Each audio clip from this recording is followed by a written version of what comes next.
Hi, welcome back to Love English. Casual phrases and idioms are always bound to impress. අපේ conversation එකට ඕනම කරන දෙයක් තමයි casual phrases and idioms කියලා කියන්නේ. So here are 10 more to add to your book of knowledge and to use wherever and wherever.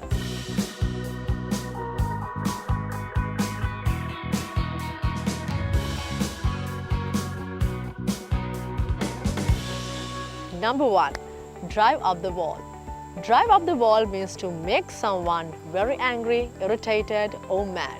සාමාන්‍ය මොන හරි දෙයක් නිසා අපිව කේන්ති ඇවිස්සෙනවා නම් අපි ඒක refer කරන්න use කරනවා මේ drive up the wall කියන phrase එක.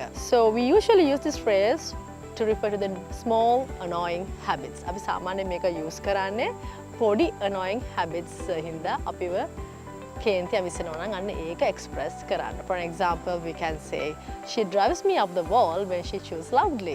ඒ කියන්නේ එයා සද්ද කර කර හපනකොට මට හරියට කේන්ති යනවා කියන එකයි කියන්නේ. ඒ වගේ ඒක small annoying habit එකක්. පොඩි habit එකක්. ඒනොට අපිට ඒකට කේන්ති යනවා. අන්න ඒ වගේ දේවල් වලට තමයි අපි මේ drive up the wall කියන phrase එක use කරන්නේ. And we can take another example. We can say the constant noise is driving me up the wall. ඒ කියන්නේ එක දිගට එන සද්ද නිසා මට හරියට තරහ යනවා කියන එක තමයි එකෙන් කියන්නේ. The constant noise is driving me up the wall. So drive up the wall means to make someone very angry. And let's move on to number 2. Number 2 is pull yourself together. Pull yourself together. Pull yourself together means to keep calm and stay composed. If you want somebody to stop fussing or crying about something and just to focus on the task at hand, you can say pull yourself together. ඒ කියන්නේ කාට හරි ඔයාලට කියන්න ඕන නම් calm down වෙන්න කියලා ඔයාලට ඒ විකට use කරන්න පුළුවන් pull yourself together කියන phrase එක. For an example, we can say the deadline is tomorrow. Pull yourself together. ඒ කියන්නේ හෙට තමයි deadline එක. ඒ කියන්නේ ඒ task එකට focus කරන්න කියන එක තමයි ඒකෙන් කියන්නේ. මොන හරි දෙයකට focus කරන්න කියනකොටත් අපි pull yourself together කියන phrase එක අපිට use කරන්න පුළුවන්. And on the other hand, we can say stop crying. Pull yourself together. ඒ කියන්නේ calm down වෙන්න කියන්න අපිට මේ pull yourself together කියන phrase එක use කරන්න පුළුවන්. And number 3. Number 3 is eye on. Eye on. To keep an eye on something is to pay attention on them. අපි eye on කියන phrase එක use කරන්නේ කාව හරි අපිට සැලකිල්ලෙන් බලා ගන්න ඕන නම් ඒ වගේම අපිට කියන්න ඕන නම් කාගේ හරි ගැන ඇහැ ගහගෙන ඉන්න කියලා අපි ඒ වෙලාවට මේ eye on කියන phrase එක use කරනවා. අපි ගොඩක් වෙලාවට මේ eye on කියන phrase එක use කරන්නේ අපි ඒ බලා ගන්න කෙනාව danger එකකට වැටෙන්න තියෙන ඉඩකඩ එහෙම නැත්නම් අවස්ථාව වැඩි නම් තමයි අපි eye on කියන phrase එක use කරන්නේ. අපි example එකක් ගත්තොත් අපිට කියන්න පුළුවන් keep an eye on the baby. ඒ වගේ babiesලට අපි මේ eye on කියන phrase එක use කරනවා. Keep an eye on the baby. Or as we can say I have my eye on you. ඒ කියන්නේ මම ඔයා ගැන ඇහැ ගහගෙනයි ඉන්නේ කියන එක. I have my eye on you. And let's move to the number 4. හතරවෙනි phrase එක තමයි up to no good. Up to no good. Up to no good කියලා කියන්නේ ඔයාට හිතෙනවා නම් කවුරු හරි කෙනෙක් මොන හරි හොඳ නැති දෙයක් එහෙම නැත්නම් වැරදි දෙයක් කරනවා. එහෙම නැත්නම් plan කරනවායි කියලා අනේක විස්තර කරන්න අපිට මේ up to no good කියන phrase එක use කරන්න පුළුවන්. If you feel that someone is planning or doing something bad, you can say that the person is up to no good. Okay? Sometimes we get to use this phrase if someone is being mischievous. If somebody is having a mischievous behavior, to express that, we use this phrase, up to no good. Example එකක් ගත්තොත් අපිට කියන්න පුළුවන් that woman is up to no good, which means that woman is planning or doing something bad. That woman is up to no good. And also we can say kids these days are up to no good, which means that the kids are having kind of mischievous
use කරනවා.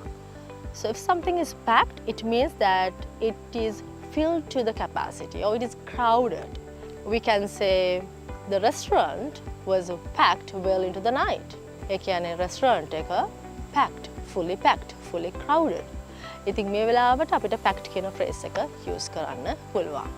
And on the other hand, we get to use this phrase referring to the tight schedules. සාමාන්‍යයෙන් අපිට කාගේ හරි schedule එක tight නම් අපි ඒක express කරන්නත් අපි මේ packed කියන phrase එක use කරනවා. For example, we can say the doctor's schedule is packed, which means that there are no free slots in his schedule. Okay? සාමාන්‍යයෙන් අපි මේක tight schedules වලට refer කරන්නත් අපි මේ packed කියන phrase එක use කරනවා. So packed means something is filled to the capacity, or maybe that you are referring to a tight schedule. And let's move on to the next one. Number 7 is hell-bent. Hell-bent. So hell-bent means someone is stubbornly or often recklessly determined or intent on something. කවුරු හරි කෙනෙක් මොන හරි දෙයක් කරනවාමයි කියලා determine කරගෙන ඉන්නවා නම් අපි මේ වෙලාවට මේ hell-bent කියන phrase එක use කරනවා. For an example, we can say he's hell-bent on winning the game. Or as we can say, don't be so hell-bent on leaving. Hell-bent. Hell-bent කියලා කියන්නේ මොනවද? දෙයක් කරනවාමයි කියලා එයා determine කරගෙන ඉන්නවා නම් අපි මේ වෙලාවට hell-bent කියන phrase එක use කරනවා. And the next one, this is number 8. That is, don't bite off more than you can chew. Or we can say, bite off more than you can chew. So, bite off more than you can chew means that you take more than what you can handle. අපිට දරන්න පුළුවන් ප්‍රමාණයට වඩා වැඩි ප්‍රමාණයක් අපි ගන්නවා නම් අපිට ඒ වෙලාවට මේ phrase එක use කරන්න පුළුවන්. Bite off more than you can chew කියලා කියන්නේ සාමාන්‍යයෙන් ඔයාලට කරන්න බැරි තරම් වැඩ ගොඩක් ඔයා ගන්නවා කියන එක. For example, we can say she bit off more than she can chew. So now she is loaded with work. ඒ කියන්නේ යාට ගන්න බැරි තරම් වැඩ එයා ඔලුවට ගත්තා. දැන් එයා overloaded වැඩවල. මේක idiom එකක් ඇත්තටම. එකෙන් කියන්නේ තමුන්ට ගන්න පුළුවන් ප්‍රමාණයට වඩා වැඩ ප්‍රමාණයක් තමුන් කරට ගන්නවයි කියන එක. And sometimes we can advise somebody saying don't bite off more than you can chew, which means that don't take more than what you can handle. And let's move to the next one. The next one is blow someone away. Blow someone away means that you are impressing somebody. Okay, so to blow someone away means to impress someone. So this can be used as a word of encouragement to somebody. This is kind of an idiom and can be used as a word of encouragement to somebody. For example, we can say, I'm gonna blow them away with my new project. I'm gonna blow them away with my new project. ඒ කියන්නේ මම ඒගොල්ලන්ව මගේ අලුත් project එකකට එක්ක impress කරන්නයි යන්නේ කියන එක. We can take another example. We can say, as a word of encouragement, as I said, we can say, go, blow them away. Go, blow them away. ඒ වගේ අපිට කාව හරි encourage කරන්නත් මේ phrase එක එහෙම නැත්නම් මේ idiom එක use කරන්න පුළුවන්. Let's move on to the next one. Next one is hit the books. Hit the books. This is the final one, that is hit the books. Hit the books means to go study something really hard. If you want to ask somebody to go find new information, then you can say go hit the books. For example, we can say we have an exam tomorrow, let's go hit the books. ඒ කියන්නේ අපිට හිට exam එකක් තියෙනවා. අපි ගිහිල්ලා අලුත් information study කරමුයි කියන එකයි මේකෙන් කියන්නේ. මේ hit the books කියන එකෙන් කියන්නේ අර පොත් බලනවයි කියන එකම නෙමෙයි, මොන හරි දෙයක් thoroughly අපි study කරමු. එහෙම නැත්නම් අලුත් informations හොයමුයි කියන එකට තමයි අපි මේ hit the books කියන phrase එක use කරන්නේ. So hit the books means to go find information. අලුත් information හොයනවා කියන එකට තමයි hit the books කියලා කියන්නේ. Well, so that's all the phrases I have for you today. Some of them are newer than the others, but all of them are very useful to ease up your conversations. So if you really like this video, put a thumbs up and don't forget to subscribe to our channel to never miss our videos. And now, go blow someone away with your new dialogue. Till then, bye!